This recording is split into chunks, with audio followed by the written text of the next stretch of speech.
Welcome back, everybody, to another episode of the Ultralord Show. With you forever, the Ultralord, your mother's favorite producer. Today, I want to talk a little bit about mastering. I'm going to have like a quick snippet or a quick a breakthrough or explanation of a song that I recently mastered for a client with MVL and quarter pounds. But I just wanted to just give you a quick breakdown on how I take my approach when it comes to mastering. I master everything on FL Studio. Actually, I do everything on FL Studio. I do mixing in here, I do recording in Box, and I do the mastering in Box as well.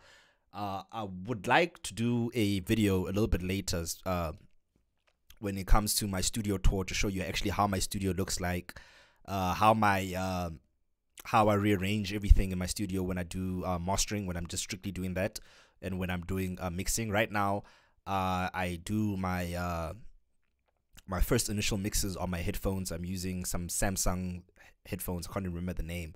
Any headphone would honestly work. There's just ones that you can trust, that's not too overemphasizes the bass and anything like that. Don't use Beats by headphones or Beats by Dre.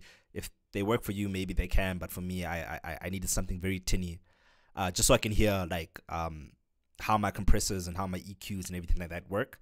And then I move it to my M Audio, my BX5s when I do then my really big EQ changes, like bass, big bass response, because I won't hear them on my headphones, and my mid-side EQing and mid-side process and stuff like that. And then I play it on my alesis, which are, I did a review on my alesis like a long time ago, like a year or so ago, and you can literally hear the difference between those three. And I know if I can get it right between my headphones, the BX5s, and the alesis, they start sounding really good. Then I do my final mastering on my really big sound. So I in my shed, I got a hybrid system. So I got like one top and a huge 18-inch bass bin where I try to replicate how the song would sound like in club systems, and etc. So that's kind of like my setup that I really use when it comes to mastering, or comes to mixing and mastering and stuff like that. But I just want to break down, like, especially in my processes that I'm using over here. I really use very little stuff because my mix, I really try to do everything as much as possible in the mix, so it really sounds good. So when it comes to mastering, I'm just doing very basic stuff like basic EQ. I mean, like, look at this EQ that I did here. Yes, don't be startled about how much gain I'm putting on here. I always try to keep my gain under, especially mastering, under 3 dBs. This is because this EQ curve just happened to sound good on my big sound system and not on my headphones, because like I said, it doesn't really play that low. But I'm gonna play you the song coming into the chorus, and then I'm gonna actually give you a before and an after, so you can really hear how it sounds like, and then I can talk to you in my how I would approach it, or how did I approach it. But enough of me talking. Let's go into the song. Let's jump into 41 over here and let's listen.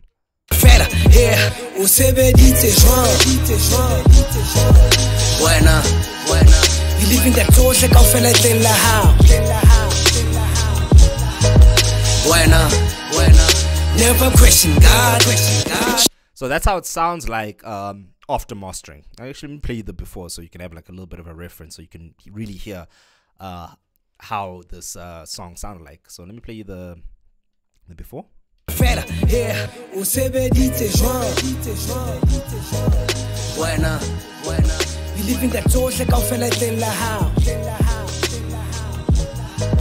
Night and day difference. Night and day difference. Obviously it's a bit louder and everything like that, and more energy. But okay, let's start from the beginning.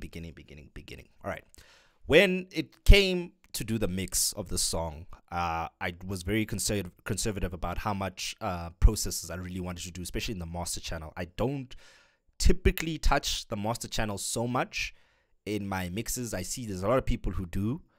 I'm not against that. I'm not for that. If whatever you need to do to get the sound sounding the way you want to during the mix, yes, do that by all means. Touch it in the mixing session. Me personally, I kind of like it. Leave it open. The most I would ever put on is just a limiter, just to make sure nothing goes too loud. Especially I put a limiter around about like minus 6 dB.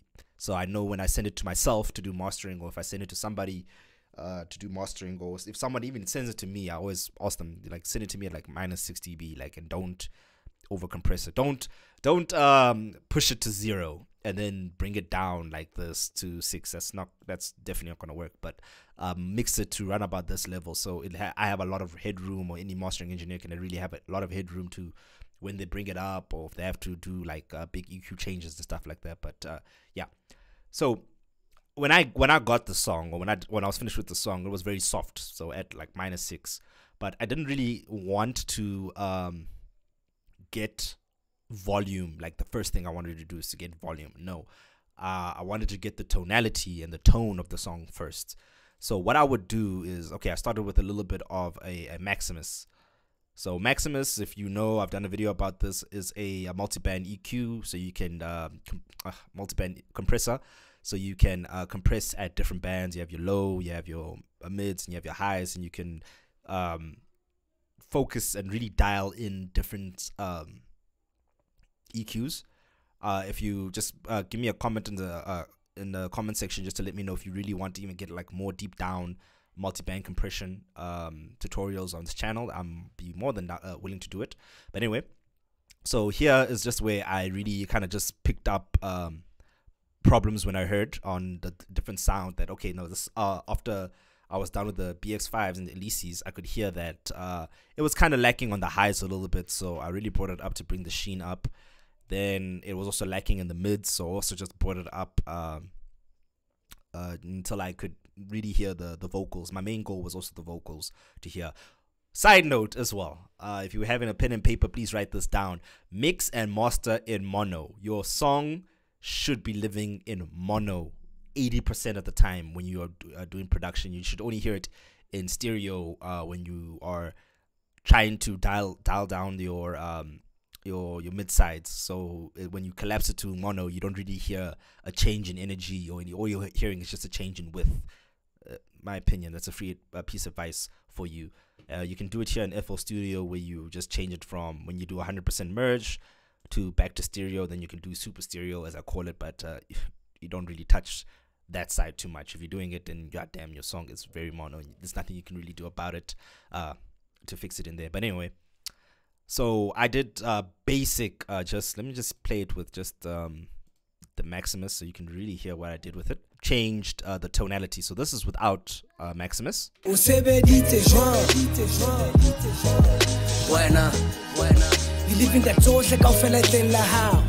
So let's add Maximus in, where I just raise the highs and I raise the mids a little bit.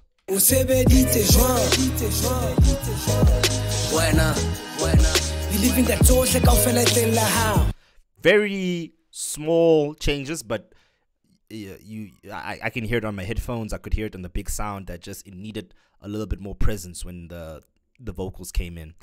Then I went back in here, and I know it looks a little bit counterintuitive, but I just did some real fine tuning with my EQ over here. So let's hear it with this EQ. Why I did this is this just changed when a different set of speakers that I think people are gonna hear it more. This is the EQ that I came up with. This is very arbitrary. I can never teach anybody really how to do EQ decisions. You must just hear it, and when you are mastering, hear it your speakers, or hear speakers that you really trust.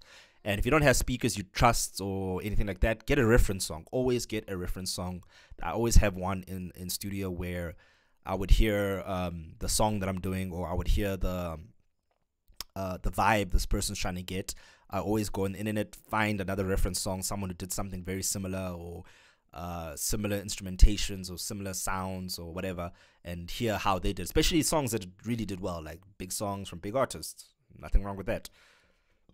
So I always take some of that and then I'll put it in here, and then this is what it sounded like when I did that EQ.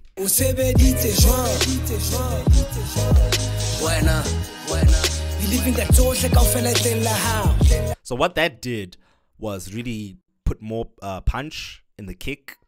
It really brought the bass out a little bit, and then it brought a little bit more sizzle on the vocals. If you had to do any major EQ move that requires more than 3 dB, then you stuffed up somewhere in the mix, because now your hands are pretty much tied when you do mastering effects or mastering decisions like this, where when you raise this, now you're raising more than what you intended. If you wanted to just bring up the bass in the song without bringing the kick up, and you do something like this, you're gonna really bring like both of them up. Or if you want to bring up the snare without affecting the vocals, and you know what I mean. This is just for minute changes that can just really bring out the song. But okay, moving on. So that's how the equalizer that I put on. That was just the basic quick one that I just heard on the with the big sound. Then I got my patcher, and I have done this mid-side EQ. You can get presets over here, like a lot of them, for depending what you do. People like doing programs on FL on changing, well, actually like creating new plugins using patcher. I have done a few of those in my life, but it never came out the way I wanted to do. And I just ended up just using the ones that are already there. So I don't really want to reinvent the wheel, but I would definitely, I use patcher a lot, because patcher can separate your mids and sides, and you can really, like I said, design EQ presets or design plugins to do what you want to do. So I needed something, and I always do something like this where you can separate the sides and the mid. And for people who don't know, I'm gonna just play side alone. Just take it off. The sides, which just sound like this.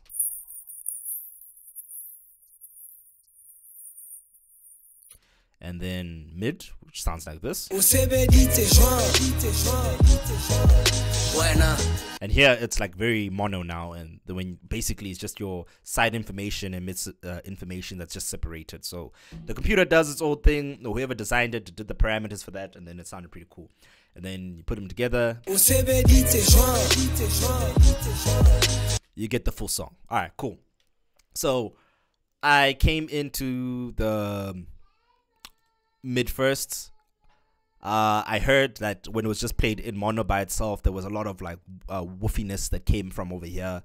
So I really removed some of that in there as well. Remember, EQing is very subjective. There's no, you can, like, a lot of people are probably saying like, okay, no, you would boost it in this what you call band, but then when you put it in there, you removed it, and etc etc. Remember, this is just the mid EQ alone, where when I played it in like mid, where I tried to simulate how it would play at club systems where everything is in mono, or cell phones and stuff like that, where this is just isolated. This is the problem that I heard, that it's very bassy over here and very woofy.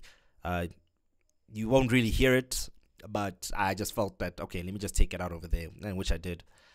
On the side information, I also needed like a little bit more of like the hi-hat coming out, and a little bit more airiness on the background vocals. So I thought I can get away with it just using it as just a high shelf, which it came out the way I intended to, I suppose, and I really liked the sound, so I kept it. And this will sound like with it by with the Maximus EQ, first EQ, then the patcher EQ.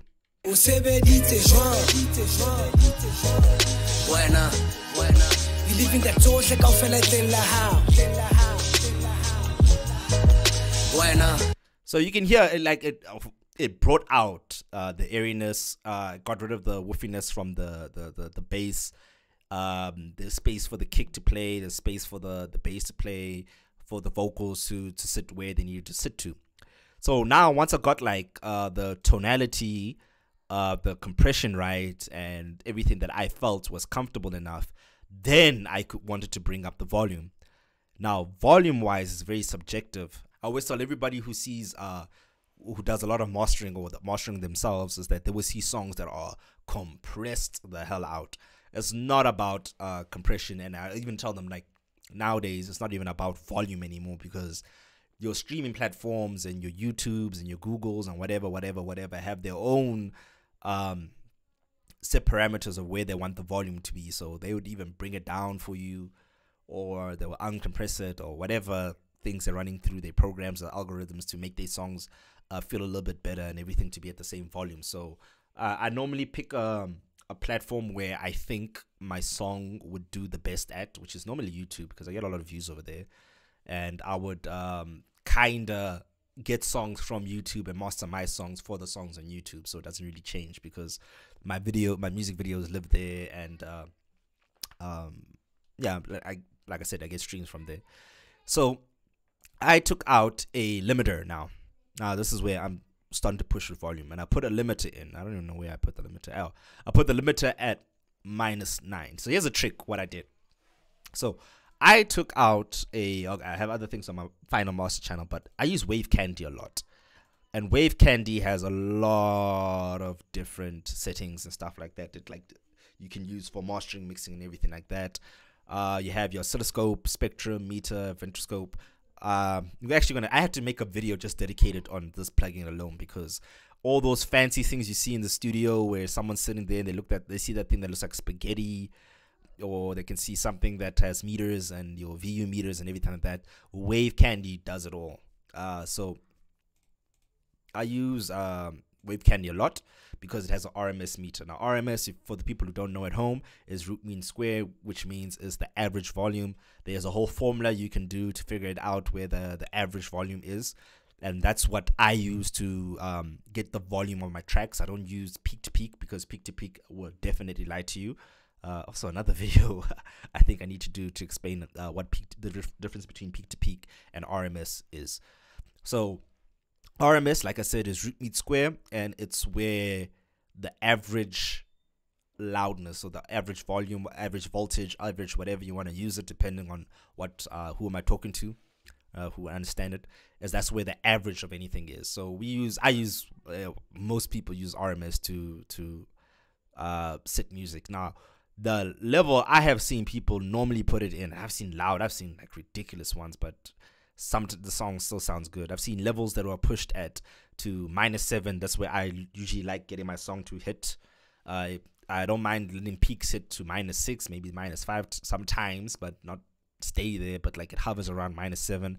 I've seen rock songs at -10, sometimes at -14, etc., etc., but it still sounds just as loud as any other songs. But that is where I see most of the songs hovering around between -14 and -7. But try and push it to -7, or whatever reference song you're using that's going to be at that level. That's where I set it. So what I did is, and unfortunately I can't show this now because I'm gonna get a copyright strike, is that I took a reference song and I brought it down to like -14 RMS. Normally that doesn't really matter, that's where you put it. I just didn't want to be -7, because -7 is going to hit 0 for me real quick, and I still needed some headroom for later. But I put it into -14, and I got my song to also be at -14, and I could easily hear and see the differences between the two songs. So that's what helped me set my limiter to be, all right, cool. The reference song was hovering at -14 RMS, but then also was hovering around about -9 peak to peak. So then I set my limiter also at -9, and then adjusted my song so it sits to be the same loudness and the same peak to peak and the same RMS as my reference song. So boom, done, we're done. There we go. Now both of the songs at the same volume, and if you did your previous work nicely, where you adjusted your EQs and your compressors and whatnot to sound similar to your reference track, you're done. You've done mastering. You're finished. You have got the same loudness in relative terms. You got the same tonality, which is what was the most important thing. Your kick is sitting at the same place as their kick, snare sitting at the same place as their snare, vocals, and etc., etc. Remember, don't try and reinvent the wheel. Just do what they're doing, and then you can raise your volume where it hits to 0 peak to peak, and then there, you're done. That's mastering for you. So I'm gonna play it just with this limiter over here, and then you see what I'm talking about. So when I played it, it should hover around about -9 with like I think -14 RMS. Might be wrong, but I'm gonna play it over there. So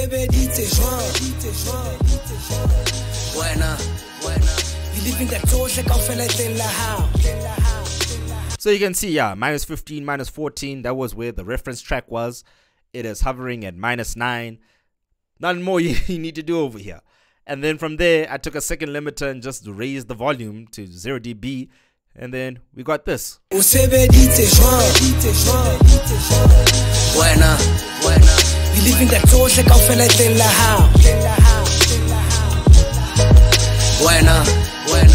Never question God. Shit, I've been patiently waiting. Simple. Now we're done. Now, obviously, I tell my clients, I tell my students and everything like that, okay, cool, this is your first draft of mastering. You might, like, only with experience would you ever get it like a one-shot done where you're happy with it, because you're going to hear it somewhere, you're never going to be truly happy with it. That's why I always get into a place where you're comfortable, then show your clients on the same places you heard it on, and then maybe might like it. But yeah, once you get all of that done, yeah, you're done mastering with the song. There's nothing more, nothing less you need to do. You can dump it out as an MP3, high quality, 320 kilobytes per second, and you are Gucci. You're done mastering. You are finito. But anyway, that's my very quick approach when it comes towards mastering. You get in, you take the reference songs, you EQ it to the way you're liking, to the different sounds on your different speakers, and always remember to keep it in mono and to use your reference song. So don't think you're going to be clever and make it another way. Remember, these are also guys who have been doing it for years. You are dealing with companies who can afford the best sound engineers with the best speakers and best whatever, and then they mix it and master it their way. So just, follow the same route, and then do things in little sections at a time. So always start with the tonality that's in mono, and then you can eventually get to volume. But anyway, if you guys enjoy videos like this, please do hit that like and subscribe button. Comment down in the comment section just to let me know what other videos you would like me to make, what kind of other content you want me to make. I just want to give you also a quick heads up with everybody that I am now kind of changing the direction of my my channel. I don't necessarily want to keep it just to music anymore, well, music per se, because I am a sound engineer / audio technician. I do work with electronics, I do electronic repairs, I do sound design, amplifier designs, and so on and so forth. So I wanted to initially start a separate channel talking about electronics, but the more I thought about it and the more ideas that I had when it came to doing content, is that I realized, okay, no, I can really put it in here, because I already did the reviews on microphones, I did the reviews on speakers, but now I can go in a little bit deeper and talk about the workings of the inside of the speakers, talking about the different types of analog amplifiers that are in there, like your TDAs, your transistor types, and etc. And then I'm gonna throw in a lot of electronics inside over here. So we're gonna be talking about op amps, we're gonna be talking about resistors, capacitors, and so on and so forth. I mean, I gotta use my degree somewhere, so let me use it over here. Let me throw in both my degrees together and have a channel where it's dedicated to both of the things. So if you are interested in learning electronics, learning a little bit of electronic repair, especially when it comes to musical instruments, and understanding the deeper workings of that, it's going to be definitely in this channel. I feel that it's going to really help you as well, and when it comes to your mastering and comes to your mixing, because then you can understand what if you understand the insides of it, you can really understand how to push it, understand where the saturation level is, so when your amps are dying out, and why is it clipping and how to get clipping. We can also do a lot of designs for guitar effects pedals, vocals effects pedals, and we're going to talk about how delays and all that kind of shandies and stuff work. But if you enjoy videos like this, like I said, please do hit that like and subscribe button, and I will check you at the next one. Peace.